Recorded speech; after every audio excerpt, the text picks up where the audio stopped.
एक बार की बात है, एक बहुत बड़ा जंगल था। उस जंगल में आदिवासियों का एक मुखिया रहता था, जिसको जंगल में जाकर पंछी पकड़ने का बेहद शौक था। आज खूब सारी चिड़िया पकड़ कर लाऊंगा, आज खाली हाथ नहीं लौटूंगा। यही बात सोचकर मुखिया और आगे निकल जाता है। अरे कितनी देर हो गई, अभी तक एक भी चिड़िया हाथ नहीं आई। कुछ देर बाद मुखिया को 2 तोते दिखाई देते हैं। अरे वाह, कितने सुंदर तोते हैं। अगर ये मेरे हाथ लग जाएं, तो मजा ही आ जाएगा। इनको मैं बोलना सिखाऊंगा। और इतना कहकर मुखिया वहाँ जाल बिछा देता है। अरे टोनी, बात सुन। हाँ बोल लो बेड़ू, क्या बात है? यार मैंने सुना है यहाँ से कुछ दूर मिर्ची का बहुत बड़ा बाग है। क्या बात कर रहा है? तेरे को कौन बोला? अरे अपना वो बिल्लू कबूतर है ना, उसने बताया। क्या बोलता है, चले? अबे नेके और पूछ पूछ, चल। जैसे ही तोते मिर्ची के बाग की तरफ जाने के लिए उड़ते हैं, तो वो मुखिया के जाल में फंस जाते हैं। अबे हम तो फंस गए, मिर्ची का बाग बोलकर ये हाल करवा दिया। अबे छोड़, कौन है बे? घबराओ मत प्यारे दोस्तों, आज से तुम दोनों मेरे साथ घर में रहोगे। जब वह उन दोनों तोतों को लेकर घर लौट रहा था, तभी ना जाने कैसे एक तोता उसकी पकड़ से छूटकर आसमान में फुर हो गया। अबे गोनी, धोखेबाज, मुझको फंसाकर खुद निकल गया। मुझे तेरी बातों में आना ही नहीं था।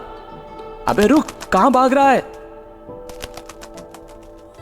मुखिया इससे निराश हो जाता है और वो एक ही तोते को लेकर लौट जाता है। दोस्त बोल, एक एक को देख लूंगा जिसने मुझसे पंगा लेने की कोशिश की है। बड़ू, एक एक को देख लूंगा जिसने मुझसे पंगा लेने की कोशिश की है।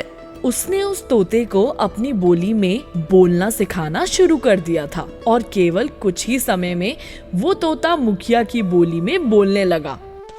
उधर जो तोता मुखिया की पकड़ से छूट गया था, वो एक संत के पास जा पहुंचा। उन संत ने तोते को पाल लिया और उसे पूजा पाठ के पवित्र मंत्र सिखाए। आज हम गायत्री मंत्र सीखेंगे। बोलो, ओम भूर्भुवः स्वः तस्य वितुर्वरेण्यं भर्गो देवस्य धीमहि धियो यो न प्रचोदयात्। ओम भूर्भुवः स्वः तस्य वितुर्वरेण्यं भर्गो देवस्य धीमहि धियो यो न प्रचोदयात्। वो संत जंगल के एक छोर पर रहते थे और आदिवासियों का यह मुखिया जंगल के दूसरे छोर पर रहता था। एक दिन पास के राज्य के राजा जंगल के उस छोर पर जा पहुंचा, जहां उस मुखिया का घर था। वो सामने किसी का घर दिखाई दे रहा है। क्यों ना कुछ देर वहां आराम कर लिया जाए। यह सोचकर जब राजा उसके घर के पास पहुंचा, तो बाहर पिंजरे में बैठा तोता बोला, देखो, कोई आया है, इसको पकड़ो और मार डालो, जिंदा न बच के जाने पाए। पकड़ो पकड़ो। तोते के ऐसे अभद्र शब्द सुनकर राजा ने वहां रुकना मुनासिब नहीं समझा और घोड़े पर सवार होकर दूसरी छोर पर जा पहुंचा। इधर संत की कुटिया थी। ये किसी संत मुनि की कुटिया लगती है। यहाँ देखता हूँ, अगर रुकने का इंतजाम हो जाए। राजा उस कुटिया की तरफ जाता है। उस कुटिया के बाहर दूसरा तोता भी बैठा था। वो तोता राजा को आते देख बोला, आइए महानुभाव, आपका स्वागत है। कृपया आसन ग्रहण करें। मैं आपकी क्या सेवा कर सकता हूँ?